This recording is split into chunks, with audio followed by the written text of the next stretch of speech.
Hey y'all, happy Thursday. So I got a question yesterday on my What Sold video asking what do I do about stale, stagnant listings? Things that haven't had views, things that don't look like they have any interest. What do you do about those items? So I'm going to go over a few tips and tricks. First of all, you guys know I am not afraid to end the item and sell similar to create a whole new listing with the same item. For whatever reason, that makes the algorithm happy. It bumps it up because it looks like a new listing on eBay. And a lot of times that can lead to the item selling. Now, if you tried that a bunch of times and that doesn't work for you, the item still goes without any views, any watchers, no offers being sent. There's a couple other things you may need to look at.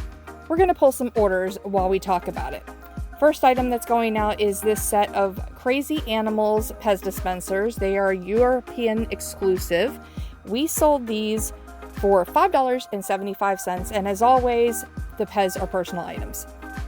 All right, so the first thing I want to address, don't be so caught up in watchers and viewers. People who are watching your items and people who look at your item but don't buy it don't necessarily have to be people who were potentially buyers that didn't pull the trigger. They could be other resellers doing comps. They could be people just doom scrolling at night, a kid messing with a parent's phone. We sold this Christmas pillow that we got in an estate sale for 50 cents for $10.16.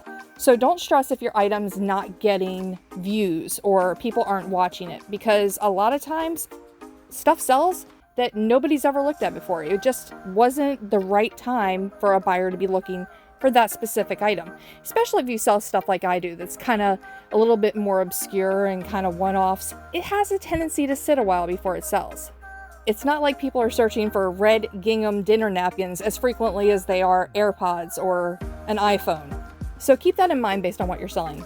But we did sell these gingham napkins. We paid $1 at an estate sale. It's a set of 4. They sold for $11.95. The next thing you're going to want to do is reevaluate your listings.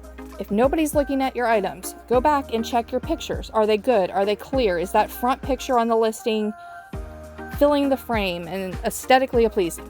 You also want to check your titles and item specifics to make sure that they are keyword friendly. And then lastly, you're going to need to check your price. You may have listed something a year ago and the market's changed. What's hot on the market right now is precious metals. We found this etched sea turtle pendant for 50 cents at the last highway sale we went to, and it sold within a couple days of listing for $24.95. It is sterling silver, or at least it's marked 925. All right, now we're pulling an Anna Lee doll that sold, but while we do that, I say this often enough, I buy low, so that way it leaves me the opportunity to run sales and send offers. My full asking price is not the lowest I'm willing to go on most things, so consider that to help make your items move. That cute little mouse dressed as a pumpkin sold for $13.56. I love that one. He's a nice little vintage piece from 1997. Another thing you're going to want to consider is it a seasonal item? I'm not selling a lot of beanies and scarves right now, so sometimes it's just not the right time for the item to sell, but that doesn't mean you shouldn't list it. I list holidays all year round, like this Minnie Mouse little pumpkin plush. It's June, and we have 2 Halloween items going out. I paid $0.25 for that at the bins. It sold for $8.46, but we have a Christmas and 2 Halloween items going out the door today.